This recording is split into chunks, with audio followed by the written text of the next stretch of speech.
మెరుగైన విద్య అందితేనే మంచి భవిష్యత్తు ఉంటుందని మంత్రి నారాయణ అన్నారు. బలిజసేన ఫౌండేషన్ ఆధ్వర్యంలో నెల్లూరు కాపు భవన్లో బలిజ విద్యార్థులకు ఆయన చేతుల మీదుగా ప్రతిభా పురస్కారాలు అందజేశారు.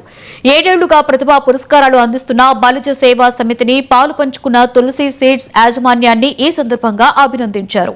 2014లోనే రాష్ట్రంలోని అన్ని జిల్లాలలో కాపు భవన్ల ఏర్పాటుకు సీఎం చంద్రబాబు శ్రీకారం చుట్టారన్నారు. తన వంతుగా ₹1 కోటి ఆర్థిక సహాయం అందించారని, అదనపు అంతస్తుకు తాజాగా మరో ₹1 ఇస్తున్నట్లు ప్రకటించారు.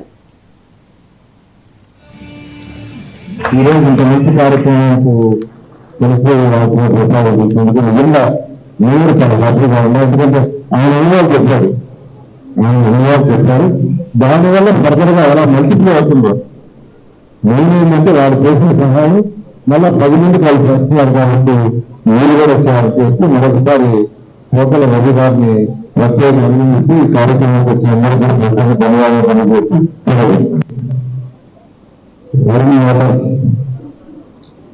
మెగా తర్వాత సీఎం రమేష్, అదేవిధంగా వేమిరెడ్డి ప్రభాకర్ రెడ్డి, ఇవాళ నరసింహరావు,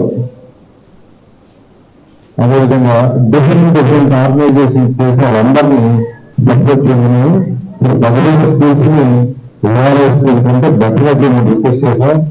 వాళ్ళందరూ చేస్తున్నారు. వాళ్ళందరూ దాదాపు వాళ్ళందరూ చెప్పే రోజు స్కూల్ నెల్లూరులో ఉన్న సిటీలో ఉన్న స్కూల్స్ దాదాపు 200 కోట్ల రూపాయలు పెడుతున్నారు.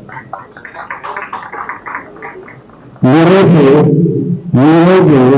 41వ దేశంలో 4 గంటకి ఒక స్కూల్ శంకుస్థాపన చేస్తున్నాం.